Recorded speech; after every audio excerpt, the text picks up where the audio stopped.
Hello दोस्तों, आप सभी का हमारे चैनल खबर मंथन में स्वागत है। चलिए दोस्तों, झारखंड के 15 सबसे महत्वपूर्ण खबर पर हम नज़र डालते हैं। झारखंड में सोमवार को मिले 20 नए मरीज। इसी के साथ झारखंड में संक्रमितों की संख्या 1789 पर पहुंच गई। राज्य में अलग अलग जिलों में कुल 20 नए मरीजों की पुष्टि की गई है। इनमें खुट्टी के 6, चतरा 5, रिम्स से 4, रांची से 2 और लोहरदगा से 3 संदिग्ध की रिपोर्ट पॉजिटिव आई है। 20 नए मरीज के मिलने के बाद राज्य में मरीजों की संख्या 1789 पर पहुंच गई है। वहीं राज्य में चीनी वायरस से मरने वालों की संख्या 11 हो गई है। झारखंड बोर्ड के परीक्षा परिणाम कब तक आएंगे? मैट्रिक व इंटर साइंस व कॉमर्स का रिजल्ट एक साथ जारी किया जाएगा। दोनों रिजल्ट जुलाई के प्रथम सप्ताह जारी होने की संभावना है। जैक ने इसकी तैयारी शुरू कर दी है। मैट्रिक की कॉपियों की जांच अंतिम चरण में है। कॉपियों की जांच को लेकर झारखंड एकेडमिक काउंसिल द्वारा सभी के लिए रिपोर्ट मांगी गई है। मैट्रिक की कॉपी जांच 20 जून तक पूरी हो जाएगी, जबकि इंटर कॉपी का मूल्यांकन 25 जून तक पूरी हो जाने की संभावना है। इंटर कला संकाय का रिजल्ट भी जुलाई में जारी होने की संभावना बन रही है। घरेलू विमानों को दोबारा शुरू करने के बाद 1428 विमानों का हुआ परिचालन। केंद्रीय नागरिक उड्डयन मंत्री हरदीप सिंह पुरी ने सोमवार को कहा कि देश में घरेलू उड़ानों के फिर से शुरू होने के बाद 21 दिन के बाद 714 प्रस्थान और 714 विमानों का आगमन हुआ और यह संख्या लगातार बढ़ती जा रही है। केंद्रीय मंत्री हरदीप सिंह पुरी ने ट्वीट कर बताया कि देश के हवाई अड्डों के सुचारू रूप से कार्य करना जारी रखे हैं। लॉकडाउन के बाद दोबारा से शुरू किए गए विमान सेवा के 21 दिन बाद 14 जून तक 714 प्रस्थान विमानों में से 72,583 यात्रियों को उनके घर तक पहुंचाया गया है। झारखंड में मानसून की जोरदार एंट्री, टूट सकता है इतने सालों का रिकॉर्ड। जून के शुरुआती 14 दिनों में मानसून का मूड देखकर सुकून मिल रहा है। जून के पहले पखवाड़े में राजधानी रांची में 92 मिलीमीटर और जमशेदपुर में 121 मिलीमीटर बारिश दर्ज की जा चुकी है।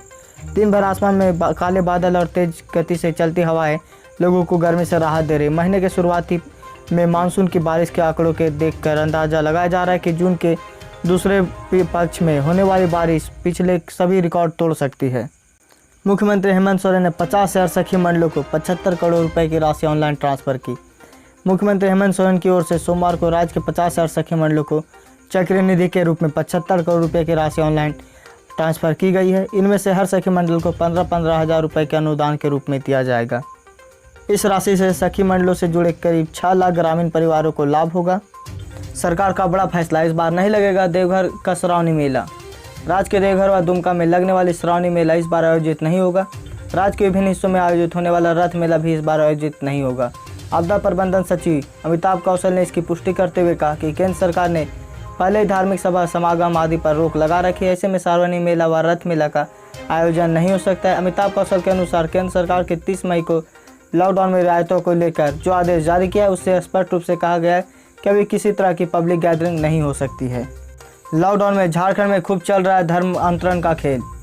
जहां एक और चीनी वायरस के समय जारी लॉकडाउन में जहां समाज का बड़ा वर्ग जरूरतमंदों की मदद में लग रहा है, वहीं ईसाई मसरीन धर्म को चेंज करने में लगी हुई है। इस दौरान गुमला, लोहरदगा, लातेहार, सिमडेगा, कोडरमा, गिरिडीह, हजारीबाग आदि जिलों में खूब धर्मांतरण कराया जा रहा है। इसके विरोध में 15 जून को विश्व हिंदू परिषद ने पूरे राज्य में अपने घरों से ऑनलाइन प्रदर्शन करने का निर्णय लिया है। विश्व हिंदू परिषद का कहना है कि झारखंड में धर्मांतरण विरोधी अधिनियम लागू तो हुआ है, लेकिन हाल ही के दिनों में इसे सख्ती से लागू नहीं किया जा रहा है। ट्रैफिक पुलिस कर्मियों का वेतन कटेगा। चीनी वायरस से बचाव के लिए जारी गाइडलाइन का पालन कराने के लिए रांची ट्रैफिक एसपी ने सभी ट्रैफिक थानेदारों को आवश्यक दिशा निर्देश दिया है। Auto rickshaw, tempo, e rickshaw का परिचालन को लेकर फिजिकल डिस्टेंसिंग मेंटेन करने, मास्क पहनने, सैनिटाइजर रखने से तय आदेश के अनुपालन का निर्देश दिया गया है। ट्रैफिक पोस्ट पर तैनात पुलिसकर्मी अगर इन बातों का पालन करने से लापरवाही बरतते हैं तो आपदा प्रबंधन अधिनियम के तहत कार्रवाई की जाएगी। साथ ही पुलिस अधिनियम के तहत 1 माह का वेतन जुर्माना स्वरूप वसूल किया जाएगा। जनधन खाता धारकों के खाते में जून के बाद भी आता रहेगा पैसा। केंद्र सरकार के द्वारा देश के जनधन खाता धारकों के लिए एक अच्छी खबर है। मीडिया रिपोर्ट के अनुसार ऐसा कहा जा रहा है कि केंद्र सरकार 500 रुपये की किस्त महिला जनधन खाता धारकों के जून में भी भेजती रहेगी। जैसा कि आप सबको पता है कि केंद्र सरकार प्रधानमंत्री जनधन योजना के तहत सभी महिला जनधन खाता धारकों के 3 महीने तक 500 रुपये ट्रांसफर करने का ऐलान किया है। इस योजना के तहत केंद्र सरकार अभी तक अप्रैल और मई में 500 रुपये की किस्त ट्रांसफर कर चुकी है और जून महीने का पैसा अभी धीरे धीरे सभी महिलाओं के बैंक खाते में डाला जा रहा है। किसानों व प्रवासी मजदूरों को सरकार जमीन देकर कराएगी सामूहिक खेती। लॉकडाउन में किसानों व प्रवासी मजदूरों को हुए आर्थिक नुकसान की भरपाई करने को लेकर सरकार अब नई कार्य योजना बना रही है। ऐसे छोटे सीमांत किसान और प्रवासी मजदूर को रोजगार मुहैया कराने के लिए सरकार सामूहिक खेती कराएगी। इनमें मजदूर भी शामिल होंगे जिनके पास खेती योग्य भूमि नहीं है। उन्हें सरकार भूमि उपलब्ध कराएगी जहां वे सामूहिक खेती कर अपनी आमदनी बढ़ा सकते हैं। कृषि विभाग की ओर से इस दिशा में सभी जिलों में शुरुआत करने का आदेश दे दिया गया। फीस माफ़ी को लेकर धरने पर बैठे ऑल स्कूल पेरेंट्स एसोसिएशन के लोग। All school parents association Jharkhand की ओर से अक्षय राज ने नेतृत्व में रविवार से राजधानी रांची के मोरहाबादी मैदान में स्थित महात्मा गांधी के प्रतिमा के समक्ष धरना दिया है। इस दौरान अभिभावकों ने साइलेंट प्रोटेस्ट किया तथा ज्ञापन के माध्यम से अपनी मांग देश के प्रधानमंत्री नरेंद्र मोदी, गृह मंत्री अमित शाह, HRD मंत्री रमेश पोखरियाल, राज्य के मुख्यमंत्री हेमंत सोरेन के समीप रखा। अजय राय ने बताया कि राज्य के सभी जिलों के साथ एक स्तर पर यह कार्यक्रम आयोजित किया गया जिससे देश के विभिन्न राज्यों के साथ पेरेंट्स एसोसिएशन सामाजिक संगठनों के द्वारा अपने अपने स्तर पर मनानियों का ध्यान आकृष्ट किया जा रहा है। BS4 वाहन बेचने वाले ऑटोमोबाइल डीलर्स को सुप्रीम कोर्ट ने लगाई फटकार। सुप्रीम कोर्ट ने 31 मार्च के बाद BS4 वाहन बेचने पर FAID यानी federation of automobile dealer association को फटकार लगाई है। सुप्रीम कोर्ट ने कहा कि मार्च में लॉकडाउन के 10 दिन के बाद BS4 वाहन बेचने की इजाज़त दी गई थी। हालांकि इस दौरान होने वाली बिक्री की संख्या कैप लगाया गया था। सुप्रीम कोर्ट ने 15 जून को federation of automobile dealers association को लॉकडाउन के दौरान मिली छूट में ज़्यादा मात्रा में BS4 व्हीकल्स की बिक्री और रजिस्ट्रेशन करने के लिए डांट लगाई। बता दें कि अदालत ने मार्च में लॉकडाउन के 10 दिन तक BS4 व्हीकल बेचने की अनुमति दी थी।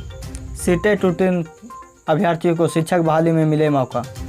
झारखंड में प्रारंभिक विद्यालयों में छठे चरण की शिक्षक बहाली प्रक्रिया प्रारंभ होने वाली है, लेकिन इस नियोजन प्रक्रिया में वर्षों पहले प्रशिक्षण प्राप्त कर चुके एवं दिसंबर माह में शिक्षक पात्रता परीक्षा उत्तीर्ण अभ्यर्थियों को मौका नहीं दिया जा रहा है। रविवार को लाजपत पार्क गेट के सामने करीब दर्जन भर अभ्यर्थियों ने अपनी मांगों को लेकर बैठक की। इससे पहले बीते बुधवार को दिसंबर में सीटेट पास अभ्यर्थियों ने भागलपुर जिलाधिकारी को ज्ञापन सौंपकर इसकी बहाली में शामिल होने की मांग की थी।